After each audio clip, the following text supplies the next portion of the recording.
오늘이 드디어 성탄절 아침이에요. 그리고 주일입니다. 그리고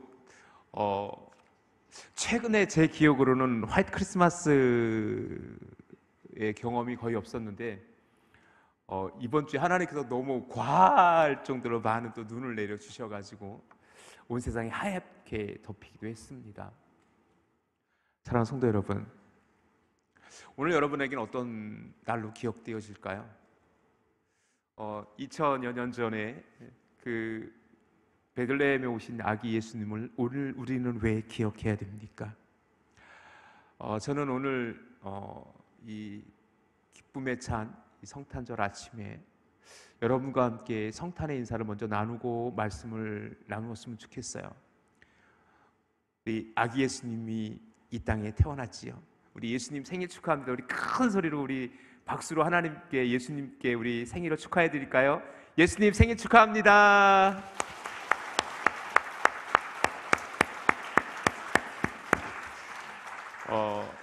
누구에게나 생일은 특별한 의미가 있는 날이죠. 그와 마찬가지로 예수님에게 있어서 또 하나님에게 있어서 생일은 어떤 의미일까? 하나님에게 생일은 그래요. 오늘 저는 그 아기 예수님이 오신 그날 그 생일의 의미들을 다시 되새기면서 오늘 그 2000년 전에 있었던 그 사건들을 되뇌이면서 오늘 우리가 기억해야 될 성탄절의 의미들을 다시 한번 고백하는 시간을 가지려고 해요. 어저께 저는 뉴스를 보다가 이런 뉴스를 봤어요. 제가 그 캡처를 좀 띄웠는데 방송실에서는 그 뉴스 캡처를 좀 봐주시겠습니까? YTN 보도입니다. 위에 좀 잘려있네요. 오픈런 해야 겨우 본다. 크리스마스 장식 경쟁 불붙은 이유는, 이란 이 타이틀로 YTN에서 보도가 됐어요. 그래서 그 뉴스를 이게 무슨 얘기지? 뭘 본다는 거지? 해서 뉴스에 주목했고 그 기사를 쭉 다시 읽어봤어요. 그 기사 내용은 이런 거예요. 백화점 테마 광장에 들어서자 반짝이는 대형 트리와 함께 산타 마을이 나타납니다. 크리스마스를 맞아 아늑한 통나무 집과 복슬복슬한 곰인형으로 꾸며진 포토존입니다. 오전 10시 반 백화점 문이 열리자마자 손님들이 몰려들면서 개장 10분 만에 꼬리에 꼬리를 물 줄이 들어섰습니다. 이들이 오픈런을 오늘 지방에서 원전까지 오는 이유는 일생을 통틀어 남기고 싶은 사진 한 장, 이른바 인생샷 때문입니다 라는 기사의 제목이에요. 즉 뭐냐면 이 기사에서 얘기하는 건 뭐냐면 대형 백화점이나 유명 아주 큰 서울의 유명 호텔이라든지 그런 데서 이 뉴스에 나온 곳이 아마 신세계백화점이었던 것 같아요. 근데 어마어마한 성탄절 크리스마스 트리가 장식되어져 있는 거예요. 그런데 그곳에서 인생샷을 찍기 위해서, 사진을 찍기 위해서 이들은 오픈런, 즉 뭐냐면 오픈하자마자 들어가서 사진 한 장 찍기 위해서 그들은 뭐예요? 밤새 기다려요. 그리고 저 지방에서까지 원정을 해요. 그리고 10시 반에 백화점 문이 열리자마자 뭐예요? 막 달려가요. 그리고 나서 줄을 서요. 그리고 그 성탄절 트리 앞에서 사진을 찍는 거예요. 이 기사가 됐어요. 그런데 저는 조금 당황스러웠던 게 뭐냐면 아득한 통나무 집과 그러고 나서 아기 예수님이 나와야 되는데 복실복실한 곰인형이 나와요. 그리고 나서 산타크로스 얘기가 나와요. 그리고 어느 한 수험생인가 봐요. 마지막 인터뷰, 그 뉴스 꼭지의 마지막 인터뷰라니 이렇게 인터뷰를 해요. 산타크로스 할아버지 대학 꼭 붙게 해주세요 라고 인터뷰가 끝나고 그 뉴스는, 그 짧은 뉴스는 끝을 맺게 됩니다. 씁쓸했어요. 제게 씁쓸했던 이유는 단 한 가지. 주인공은 누구지? 성탄절이라는 이 날이, 이게 어제 뉴스인데 믿지 않는 이들에겐 성탄절이 어떻게 비춰지고 있지라는 것을 단적으로 보여주는 것 같아요. 화려한 크리스마스 장식, 그리고 거기에 인생샷을 찍기 위해 오픈런을 해야 되는 MZ세대들, 그리고 그곳에는 차라리 마국간의 아기 예수님의 이야기가 있었으면 좋겠는데 거기에는 복실복실한 곰인형이 있어요. 왜 곰인형이 있어야 되는지 모르겠지만 곰인형이 있고, 아기 예수님을 향한 어떠한 이야기도 없이 그저 산타크로스가 주인공인 듯, 마치 산타크로스 날처럼 산타크로스 할아버지에게 대학 수능 시험에 대학에서 합격해달라고, 좋은 대학 가게 해달라고 기도하는 젊은 MZ세대들의 인터뷰가 마무리되어지는 그 뉴스. 그 뉴스를 보면서 저는 무슨 질문을 했냐면 스스로에게, 진리는 뭘까? 왜 이렇게 왜곡되어져 있을까? 왜 성탄절에 이렇게 왜곡되어져 있지? 라는 생각을 하게 됐어요. 우리가 알고 있는 사실은 정말 사실일까? 우리가 알고 있는 진리는 정말 진리일까? 오직 예수 그리스도께서 이 땅에 오셔서 오직 십자가에 달려 죽으시는 그 역사적인, 너무나도 중요한, 우리 모든 인류의 역사에서 가장 큰 전환점이 되어지는 날이 바로 성탄절인데, 그들은 화려한 크리스마스 장식 뒤에서 인생샷을 찍는 날로 되어져 버린 그 오늘날의 그 서글픈 진실은 무엇일까? 그리고 스스로 자문했어요. 오늘 나에게는 성탄절은 어떤 의미일까? 그래서 오늘 설교의 말씀을 준비하면서 좀 마음이 한편으로는 좀 무거웠어요.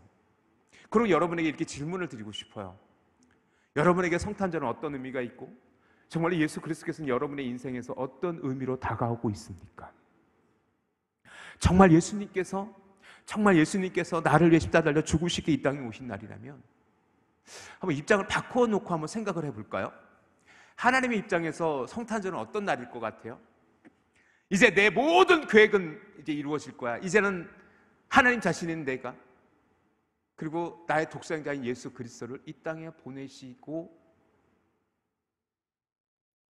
그리고 모든 계획을 갖고 계신 예수님께서는 33년 후에 그 예수를 십자가에 못 박혀 죽여야 되는 그날, 어떤 의미에서는 오늘 성탄절이 우리에게는 조금은 더 그래서 좀 무겁게 다가와야 되지 않을까라는 생각도 해봐요. 여러분에게 성탄절은 도대체 어떤 날이지요? 오늘 여러분에게 성탄절은, 우리에게 성탄절은 어떤 의미로 고백되어질 수 있는 날이지요? 오늘 성경의 이야기를 좀 들어가 볼까요?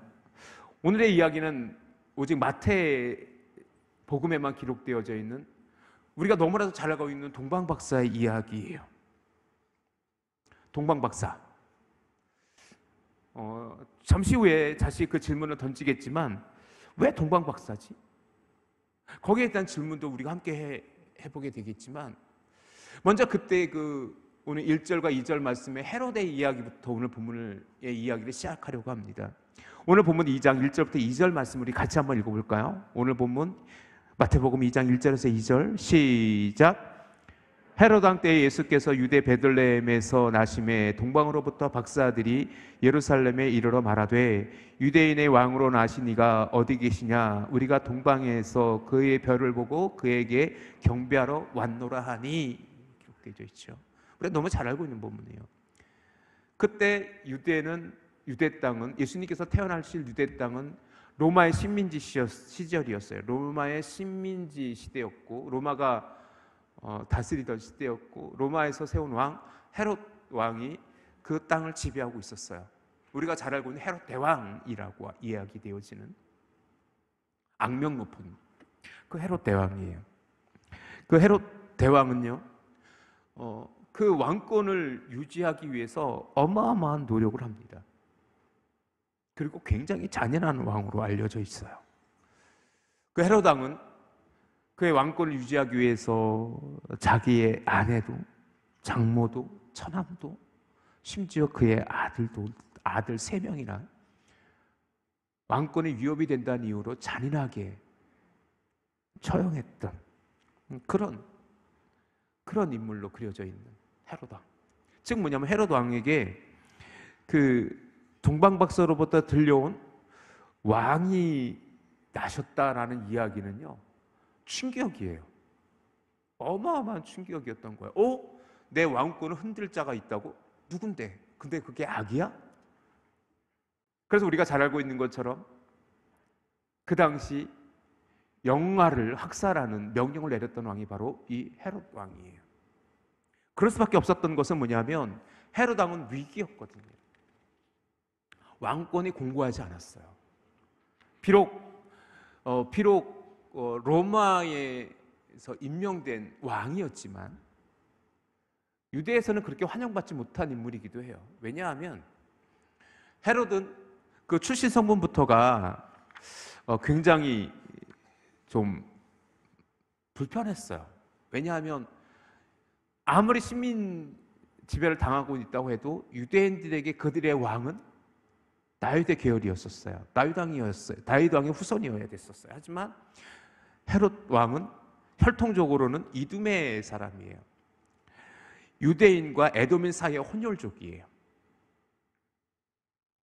그리고 그는 갖가지 정치적 수완을 발휘해서 로마로부터 왕권을 물려받은, 왕권을 인정받은 그냥 임명된 왕이었었어요. 그러니까 유대 사람들은 헤롯 왕을 두려워는 했지만 그런 왕으로 인정하는 분위기는 아니었던 것 같아요. 그러니까 언제나든지 뭐예요? 좀 불편해요.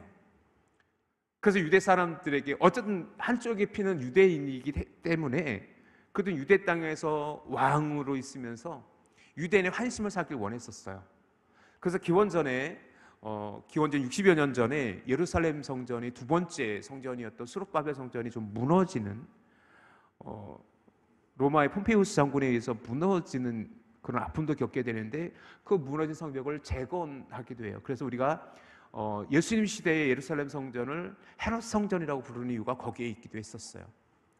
그렇게 아주 굉장히 악랄하고 그 명욕에 가득했건 권력욕에 취해 있던 헤롯 왕 시대에 거의 그 정권 말기, 왜냐하면 헤롯 왕이 AD 4년에 그 왕권에서 왕좌에서 물러나게 되는데 그때 예수님께서 태어난 거예요. 그러니까 헤롯은 굉장히 불안했고 헤롯 왕은 그래서 두려워했어요. 그래서 동방에서 낯선 사람들이 와가지고 여기에 왕이 나셨다는데 누구냐라고 소문이 퍼졌으니 뭐예요? 예루살렘이 난리가 나는 거예요. 난리가 나는 거예요. 그 소문이 누구에게도 들려요? 헤롯 왕에게도 들려요. 헤롯 왕에게도 들리니 뭐예요? 헤롯 왕은 뭐예요? 감당할 수가 없는 거예요. 그 분노라는 것은. 그렇다고 해서 그 동방에서 왔다고 얘기되어지는 그 사람들을 해할 수도 없어요. 그들이 누군지도 잘 모르고 그들을 통해서 또 그들이 얘기하는 그 새로 태어난 아기 왕을 그들을 통해서 또 찾기를 원했기 때문에 그들을 불러요. 그리고는 유대의 지도자들을 불러요. 제사장들을 부르고 서기관들을 부르고. 그래서 정말로 그렇게 왕이 태어났느냐, 어서 났느냐. 그러자 그 모였던 대제사장과 서기관들이 이렇게 얘기해요. 우리 예언서 미가라는 예언서에 보니까 또 유대 땅 베들레헴아 너는 유대 고을 중에서 가장 작지 아니하도다. 내게 한 다스리는 자가 나와서 내 백성 이스라엘의 목자가 되리라 라고 예언되어져 있습니다. 아마 태어났으면 베들레헴일 것입니다. 베들레헴 예루살렘 옆에 있는 작은 고을 떡 마을이라고 얘기되어지는 베들레헴, 그래서 떡집이라는 뜻이에요. 우리나라로 번역하면 떡집이라는 곳에 그렇게 예언되어져 있습니다 라고 했었어요. 그 얘기도 들었어요. 그리고는 그 잔인한 헤롯 왕은 그 동방박사들을 불러요. 그리고는 이렇게 이야기하죠. 나도 왕이 태어난 곳에 경배하고 싶다. 내가 그 아기를 찾으면 내게도 그곳에 있는 위치를 알려달라고 그렇게 얘기합니다.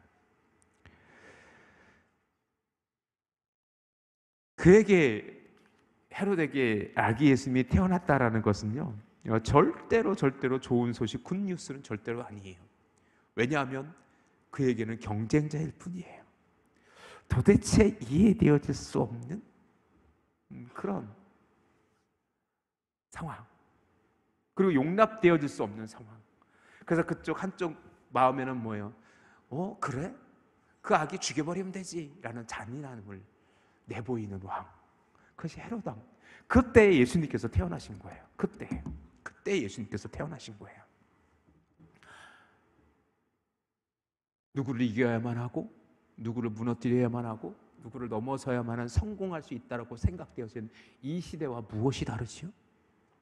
오늘날 우리가 살고 있는 세대는 어때요? 치열한 경쟁의 시대로 살고 있어요. 때로 우리는 이렇게 이야기하죠. 쟤를 넘어야 내가 성공할 수 있어.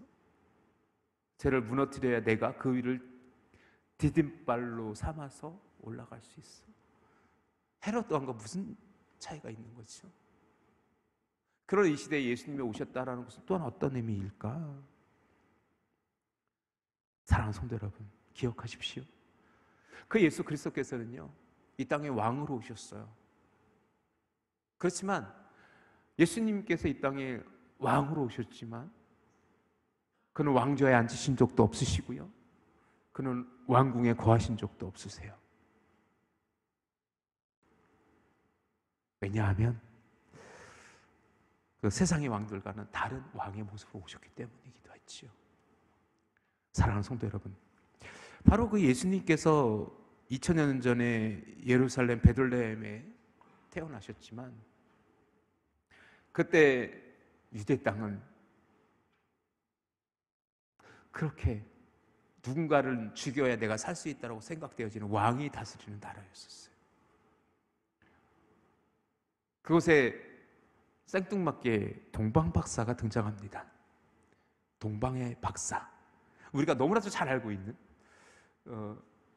어린 시절 성탄절이면 성극을 할 때마다 동방박사의 분장을 했던 기억이 저에게도 있는데, 자, 동방박사는 누굽니까?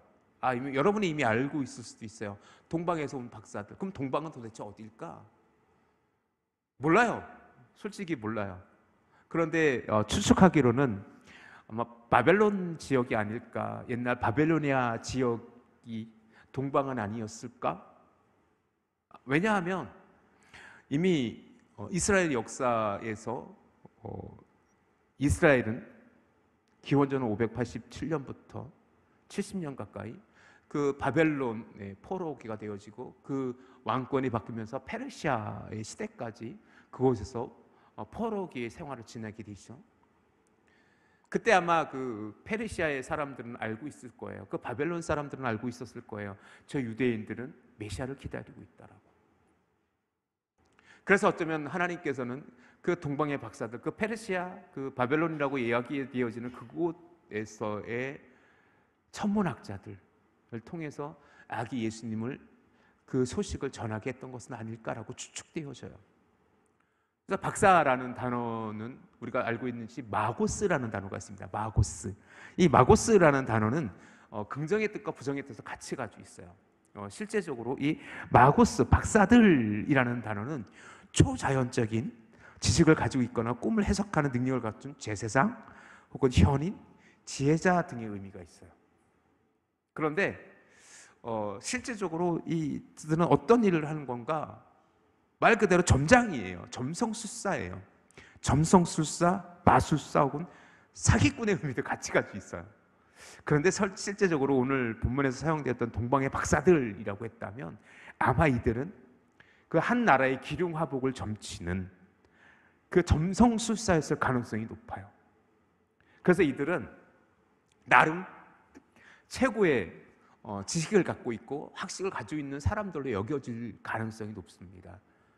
단순히 점치는 이들이 아니라 천문을 보면서, 하늘을 보면서, 별의 위치를 보면서 그 나라와 혹은 개인의 기류항목을 점쳤다라는 것은 단순히 점성술사의 의미도 있지만 오늘날로 말하면 천문학자의 의미도 같이 가지고 있었을 가능성이 높습니다. 제가 왜 가능성만 얘기하냐면 명확하게 밝혀져 있지는 않기 때문에 그래요. 그럼에도 불구하고 그 동방의 박사들은 그렇게 하늘의 별을 보고, 우리가 너무나도 잘 알고 있는 것처럼 하늘의 별을 보고 누구를 따라와요? 그 아기 예수님이 태어나신 곳까지 그 별을 쫓아와요. 세 명의 박사들이. 근데 여기서 여러분 질문 한번 해보실래요? 왜? 왜 그랬을까? 왜 하나님께서는 동방의 박사들로 하여금 그 아기 예수님의 탄생의 소식을 전하게 했을까? 자, 마태, 마가, 누가, 요한복음 이 사복음서에서 유일하게 동방의 박사가 등장되어지는 것은 마태밖에 없어요. 누가에서는 누가 그 아기 예수님의 탄생의 소식을 전합니까? 목자들이 전합니다.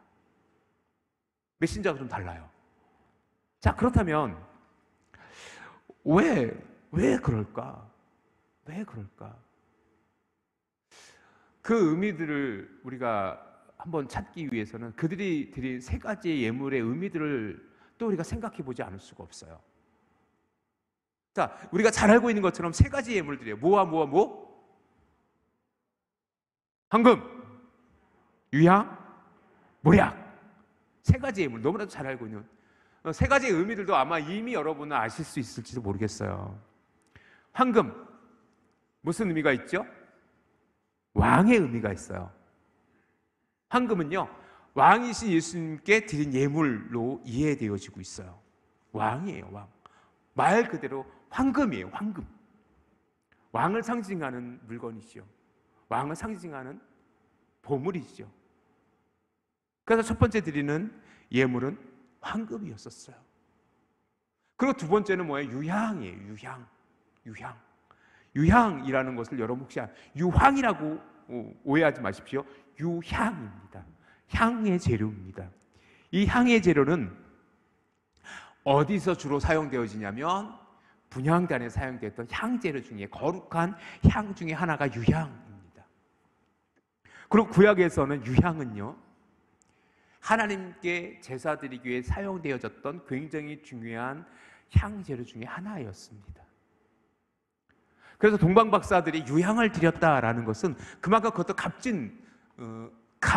굉장히 귀한 향재료이기도 했었지만 무엇보다도 뭐냐면 그것은 구약에서 대제사장을 상징하는 그런 향품이기 때문에 두 번째 유향을 드렸다라는 것은 대제사장인 예수 그리스도를 향한 예물로 그렇게 이해를 하고 있습니다. 레위기 16장 12절에도 이렇게 기록되어져 있어요. 향로를 가져다가 여호와 앞 제단 위에서 피운 불을 그것에 채우고 또 곱게 간 향기로운 향을 두 손에 채워가지고 휘장 안에 들어가서 라고 기록되어져 있는 것처럼 이렇게 대제사장이 여호와 하나님께 향 분향할 때의 모습들을 기록되어지고 있는데 그때 이 향재료 중에 하나가 바로 유향이었었어요. 그래서 유향을 드린다라는 것은 어떤 의미가 있습니까? 바로 그 하나님께 제사 드리는 대제사장으로서의 히브리서에 보면 예수님을 대제사장의 또 다른 모습으로 이해되어지기도 하는데 그것처럼 예수 그리스도께서 뭐예요? 우리의 모든 죄를 사하시기 위한 제사장적인 사역을 감당하기 위해서 이 땅에 오셨음을 고백하는 거예요. 그것이 유향의 의미예요. 마지막으로는 모략을 이야기할 수 있는데 모략하면 가장 우리가 쉽게 이해하고 있는 것은 뭐냐면 아리마대 요셉이 예수님의 장세를 지내기 위해서 준비됐던 것이 모략이었었어요. 그런데 또 다른 의미는 뭐냐면 모략은 시스타스라는 단어로 사용되어지기도 하는데 모략의 아주 주된 용조 중에 하나는 뭐냐면 어노인팅 오일이었었어요. 기름 부음의 오일. 즉 뭐냐면 구약에서 왕, 대제사장, 선지자들에게는요 하나님께서 기름 부어 그들을 세워가도록 하셨어요. 그래서 우리는 관유라고 해요. 그걸 어노인팅 오일이라고 표현하고 있는데 그것은 어떤 뜻이냐면 하나님께서 세운 사람이라는 의미도 같이 있어요. 그 관유를 만드는 주 재료 중에 하나가 모략이었었어요. 즉 뭐냐면 그리스도라는 뜻 자체가 기름 부음 받은 자라는 뜻을 같이 가지고 있는데 메시아라는 뜻이에요. 즉 뭐냐면 예수 그리스도는 그리스도야, 예수 그리스도는 메시아야 라는 고백이 그 모략이라는 그 세 가지 예물 중에 마지막 예물의 의미를 가지고 있다라는 거예요. 그래서 모략은요 흔히 기름 부음과 예수님의 죽으심에 대한 예물로 이해되어지고 있는 것이요. 그런데 결과론적으로 우리가 황금을 드렸다, 유향을 드렸다, 모략을 드렸다 이렇게 동방박사의 세 가지 예물을 이해하고 해석합니다. 그런데 정말 동방박사가 이러한 믿음의 고백을 가지고 드렸는지는 몰라요. 그 당시 황금과 유향과 모략 세 가지 다 그 당시에는 굉장히 값진 보물이었고 향재료였고 기름이었어요. 모략은 기름입니다. 기름의 일종입니다. 굉장히 값비싼 가치를 가지고 있었기 때문에 예물이기도 했었어요. 그런데 정말 동방 박사들이 그러한 믿음의 고백을 가지고 예수님의 왕 되심과 제사장 되심과 메시아 되심을 고백하며 드렸는지는 모르겠어요. 하지만 하나님께서는 우리를 통해서 그 의도를 알게 하셨어요. 자, 그렇다면 우리는 다시 역으로 질문해 봐야죠. 왜 동방 박사여가 필요했을까요? 왜 동방 박사여야만 했을까요? 차라리 예수님은 유대의 왕으로 오셨잖아요. 온 인류의 구주이시지만 어쨌든 예루살렘, 베들레헴에 오셨잖아요. 그러면 그 당시 예루살렘에는 대제사장도 있고 제사장도 있었고 서기관도 있었어요. 그런데 왜 유대인들로 하여금 경배받으시지 못하시고 저 먼 이 동방의 나라 베들레헴의 더 먼 동방의 바벨론 페르시아 지역의 동방의 나라로 알려진 그곳에 있는 그 마고스 점성술가에 의해서 왜 예수님이 경배받으셔야 됐습니까? 그 질문의 답을 여러분은 무엇이라고 답하실 수 있겠어요? 저도 혼란스러워요. 왜지? 저도 솔직히 이 문제에 대한 답을 100% 정답입니다라고 이야기할 수 있는 그 답을 저는 솔직히 아직 찾지 못했어요. 이 설교를 준비하면서도 끊임없이 되물어요. 하나님, 왜 그 땅의 유대인들로 하여금 아기 예수님을 경배하지 못하게 했습니까? 왜 하나님 마필 왜 이방 땅, 이방의 나라, 결국 동방박사들이 이방인이잖아요. 그들로 하여금 황금과 유향과 모략을 드려 왕으로 오신 예수님, 제사장으로 오신 예수님, 메시아로 오신 예수님을 우리로 깨닫게 하셨습니까? 그 당시 그 당시 그 이스라엘 지배했던 헤롯 왕도, 그 헤롯 왕 곁에 있었던 대제사장들도, 종교 지도자들도 과연 정말로 그들에게 메시아가 왔다고, 아기 예수님이 왔다고 하면 그들을 온전히 경배할 수 있었을까? 헤롯 왕은 그 아기 예수를 죽이려고 했었어요. 결국 그 당시 대제사장들도, 서기관들도, 바리새인들도, 사두개인들도 그 누구 하나 예수님을 온전히 경배하지 않았어요. 되려 그들은 예수님을 죽이려 했잖아요. 결국 예수님을 십자가에 못 박으러 외친 이들이 바로 그들이었잖아요. 결국 무엇입니까? 그 누구도 예수님을 온전히 예배할 수 없었기 때문에, 예수님을 온전히 경배받으실 수 없었기 때문에, 그 예수님의 오심을 누구도 온전히 전할 수 없었기 때문에 하나님께서는 그렇게 동방의 박사들을 부르신 것은 아니었을까? 요한복음 1장 10절부터 11절에 이렇게 기록되어져 있더라고요. 그가 세상에 계셨으며 세상은 그로 말미암아 지은 바 되었으되 세상이 그를 알지 못하였고 자기 땅에 오매 자기 백성이 영접하지 아니하였으나 라고 말이죠. 결국 무엇입니까? 예수님께서는요, 그 구약의 수없이 많은 예언자들과 수없이 많은 기록들에 메시아 오심이 기록되어져 있고 예언되어져 있었지만, 정작 그 메시아가, 그 예수님께서 이 땅에 태어나시는 그때, 바로 2000년 전 오늘 그 예루살렘 옆 작은 떡집이라고 얘기되는 베들레헴, 그 누우실 곳이 없어 누우셨던 마국간의 말구유 위에 아기 예수님께서는 오실 수밖에 없었고, 결국 그 누구도 온전히 예수님을 경배할 수 없었기 때문에 하나님께서는 그렇게 먼 동방의 나라 점성술사들로 불려지는 그 동방의 박사들로 아기 예수님을 경배케 하지는 않았을까? 그들은 그렇게 세 가지의 예물을 드립니다. 그리고 그들은 돌아갈 때에 음성을 듣습니다. 그들은 꿈에 헤롯에게로 돌아가지 말라 지시하심을 받아 다른 길로 고국에 돌아갔다. 이게 12절에 마무리되어져 있거든요. 그것이 이제 성경에서 동방박사의 마지막 기록이에요. 그들은 헤롯 왕의 명령을 따르지 않아요. 그저 꿈에 아마 그들이 느끼기에 신적인 존재의 음성으로 그들은 여겼겠지요. 그렇게 하나님의 음성이 그들에게 들려졌고, 그리고 그들은 그렇게 그 말씀에 순종하여 그 고국으로 돌아가게 됩니다. 그런데 이 장면이 나중에 33년 후에 어떤 장면과 오버랩되냐면, 겹쳐버리냐면, 예수님께서 이제 십자 달려 죽으실 그때가 되어졌을 때에 그 누구도 예수님을 메시아로 인정하지 않아요. 예수님께서 공생의 기간 동안 본인이 하나님의 아들이심과 또 십자 달려 죽으심을 예언했지만, 말씀하셨지만, 그들은 그 누구도 그를 예수님을 주목하지 않아요.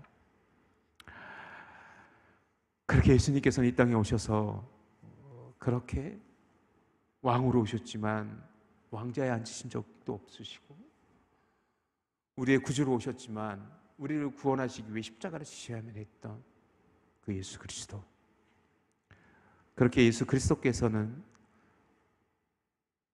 우리를 위해 십자가 달려 죽으시고 그리고 우리의 구주가 되셨습니다. 그것이 오늘 성탄절에 우리가 또다시 기억해야 될 하나님의 말씀이라고 저는 믿습니다. 그 누구도 환영하지 못했고 환영하지 않았고 심지어 죽이려 했고, 유대 땅에 왔지만 유대인들에게 환영받지 못해서 하나님께서 동방의 박사들로 아기 예수님을 경배케 했던 그 사건. 자, 이제 오늘 우리의 이야기를 해볼까요? 오늘 저와 여러분에게 성탄절은 어떤 의미입니까? 오늘 이 시간 저와 여러분에게 성탄절은 어떻게 고백되어져야 되지요? 여전히 치열한 경쟁의 사회를 살아가며 누군가를 짓밟아야 올라갈 수 있을 거라고 생각되어지는 그 성공주의, 물질 만능주의, 그 속에서 우리는 여전히 아기 예수님을 외면하고 있지는 않습니까?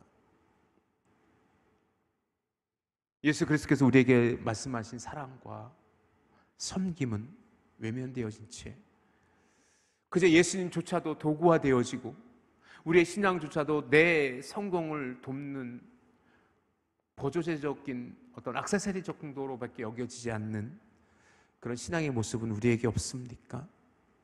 그저 화려하게 장식된 성탄 트리와 그것에 인생사를 찍겠다고 백화점으로 오픈런을 하고 있는 그 MZ세대들의 젊은이들과 우리는 또한 무엇이 다르지?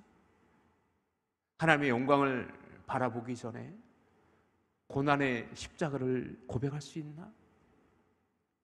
그렇게 아기 예수님께서 이 땅에 오심이 한껏 들뜬 분위기로만 지날 수 있는 그런 날일까? 되려 오직 나를 위해 십자가 달려 죽으신 그 예수 그리스도를 향한 믿음의 고백이 우리를 조금은 좀 무겁게 성탄절 이 아침에 그 주님을 고백할 수 있는 그런 믿음의 고백이 저와 여러분에게 허락되어질 수 있기를 주님의 이름으로 축원합니다. 그리고 정말 우리가 고백해야 될 믿음의 고백은 무엇일까? 동방박사가 드렸던 황금과 유향과 모략과 같이 내가 드릴 그 아기 예수님을 경배하기 위해 드릴 내가 드릴 최고의 예물은 무엇일까? 여러분의 삶이, 여러분의 믿음이, 여러분의 헌신이 그러한 예물이 되어질 수 있기를 주님의 이름으로 축원합니다. 이제 우리는 2022년을 한 주일 앞두고 있습니다. 이제 다음 주에 주일 이 시간에는 우리가 신년의 예배로 우리가 예배하게 될 거예요. 그렇지만 우리 기억합시다. 여전히 오늘 우리에게 주어지는 성탄의 메시지를 기억하며 나는 정말로 참된 예배자와 참된 기쁨과 감사로 성탄절에 예배를 드리고 있나? 그런 믿음의 고백이 내게 있나? 내 자신을 다시 되돌아보면서 오늘 또다시 이 성탄절 아침에 참된 평화와 기쁨이 우리 가운데 허락되어질 수 있기를 주님의 이름으로 축원합니다. 오직 주님, 그 아기 예수님을 향한 믿음의 고백을 가지고 내 삶 전부를 내어놓듯 오늘 그 예수님을 온전히 예배하는 우리 믿음의 성도들이 다 되어질 수 있기를 주님의 이름으로 축원합니다.